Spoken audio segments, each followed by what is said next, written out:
बैसाख के महीने में पड़ने वाली एकादशी, चतुर्थी, प्रदोष, अमावस्या, पूर्णिमा, शिवरात्रि, ये सभी इतनी महत्वपूर्ण क्यों हो जाती है?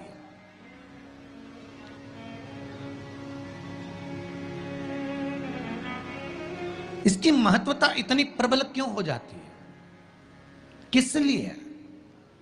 क्योंकि बैसाख का जो महीना पड़ता है, सूर्य की संपूर्ण तपन, सूर्य देव अपने पूर्ण तेज के साथ में, पूर्ण तेज के साथ में मृत्यु लोक के निवासियों पर, चाहे जलचर हो, थलचर हो, वायुचर हो, चाहे जो जीव हैं, उस पर जब किरण फेंकते हैं तो संसार का जो मनुष्य है उस पर जब ताप पड़ता है तो ताप पड़ने के कारण उसके मुख से भगवान का नाम निकल ही जाता है, स्मरण नाम निकल ही जाता है। जब उसके मुख से भगवान का नाम निकलता है तो वो भगवान की शरणागति खुद ग्रहण कर लेता है स्वयं।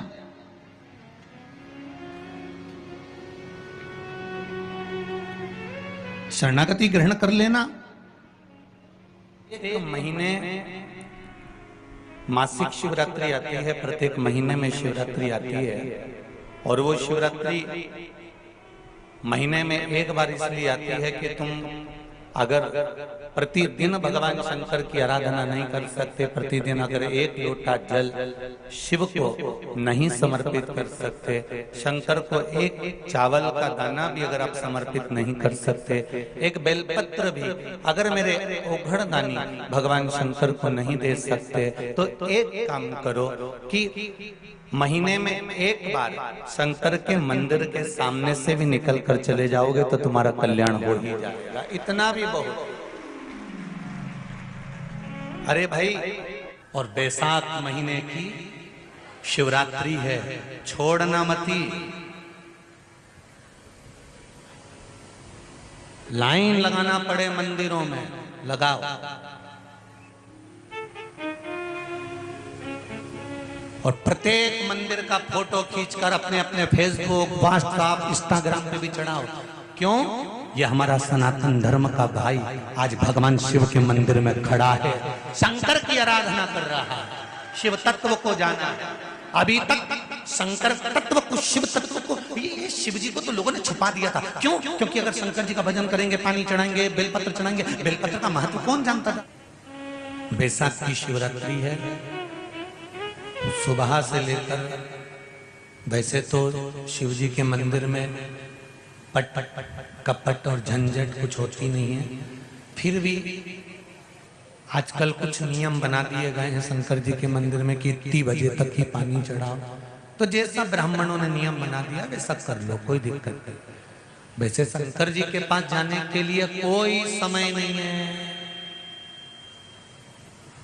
माँ बाप के पास जाने का कोई समय होता है कि बच्चा मैं तो इतनी बजे, माँ कहे कि मैं तो 9 बजे गोदी में लूंगी, इसके बाद लूंगी नहीं। माता और पिता की गोद में बच्चा कभी भी जा सकता है।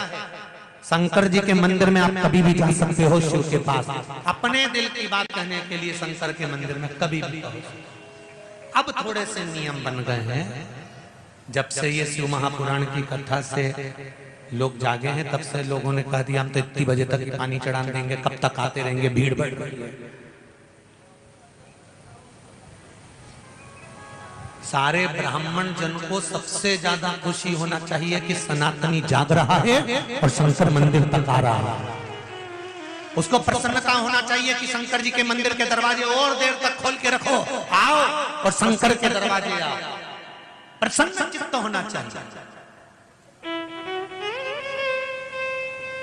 शिवरात्रि पड़ती है, बैसाख शिवरात्रि, उस दिन अगर शंकर के मंदिर बहुत दूर है या शंकर का मंदिर तुम नहीं जा सकते तो पीपल का वृक्ष, बट वृक्ष या आंवले का वृक्ष या बेलपत्री का वृक्ष, इस वृक्ष के नीचे शिव जी का स्मरण करकर, बेलपत्री के पेड़ के नीचे बेलकेश्वर महादेव, पीपल के वृक्ष के नीचे पिपलेश्वर महादेव, बट के पेड़ के नीचे बटकेश्वर महादेव, आंवले के वृक्ष के नीचे अक्षेश्वर महादेव का नाम लेकर भी अगर तुम जल चढ़ाओगी तो शंकर भगवान स्वीकार कर लेगा।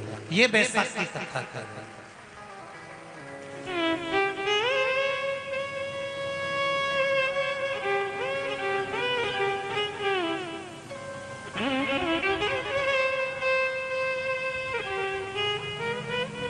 मान लो अगर मंदिर नहीं जा पा रहे, कई लोग हैं हमारे शहर, हमारी सिटी में, हमारी कॉलोनी में, हमारी सोसाइटी में मंदिर नहीं है, हम इतनी दूर कैसे जाएंगे, हमारी कॉलोनी से हम कहाँ जाएं, हमारे पाँवों से नहीं बनता, शरीर से नहीं चला जाता, तो क्या करें? तो आप शंकर जी का ध्यान कर कर किसी भी पीपल, आंवला, बड़ या बेल पत्र के पेड़ के नीचे भी अगर जल चढ़ाएंगे शिव स्वीकार कर लेगा, शंकर उसको पाएगा, ये पक्का है। शिव का स्मरण कर चल, पर बिना जल के नहीं रहना। बैसाख का महीना चल रहा है, शंकर के शिवालय में जाओ। शिव के शिवालय में 3 स्थानों का स्पर्श अवश्य। जब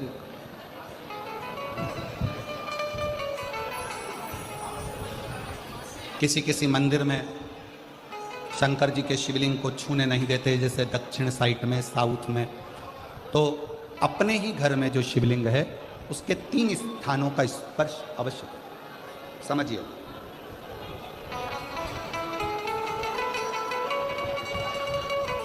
पहला, शंकर भगवान के जहाँ से जल बहता है उस स्थान, ये जलाधारी है, जल बहता है, ये शिवलिंग है, यहाँ से जो पानी नीचे की ओर जाता है उस स्थान का स्पर्श अवश्य करें। दूसरा, शिवलिंग का जो गोल भाग है उस गोल भाग में कहीं पर भी अपनी हथेली का स्पर्श अवश्य करें।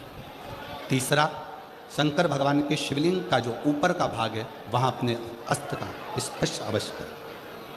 तीनों स्थान पर ब्रह्मा, विष्णु और महेश का स्मरण करते हुए जब बैसाख महीने में आप शंकर भगवान को जल समर्पित करें। शिव जी को जब बैसाख के महीने में जल दिया जाए तो दोनों हाथ से अंजलि में कलश रखकर शंकर भगवान की अपने हाथ की अंजलि में जल रखकर शिव जी को जल अवश्य समर्पित करें। शिवरात्रि के बैसाख महीने की शिवरात्रि पड़े, बैसाख महीने की प्रदोष पड़े तो एक बेलपत्र शंकर को अवश्य समर्पित करें। मान लो गर्मी बहुत तेज है, पेड़ों पर बेलपत्र नहीं मिले तो एक दुर्वा शिव को अवश्य समर्पित करें। मान लो बहुत तेज गर्मी पड़ने पर, यहाँ रतनगढ़ में तो हम देख रहे हैं रजी रज, धूली धूल इतनी है, मिट्टी इतनी है कि यहाँ तो दुर्वा मिलना भी बड़ा मुश्किल है, तो एक चावल का दाना शिव को जरूर समर्पित करो। उतना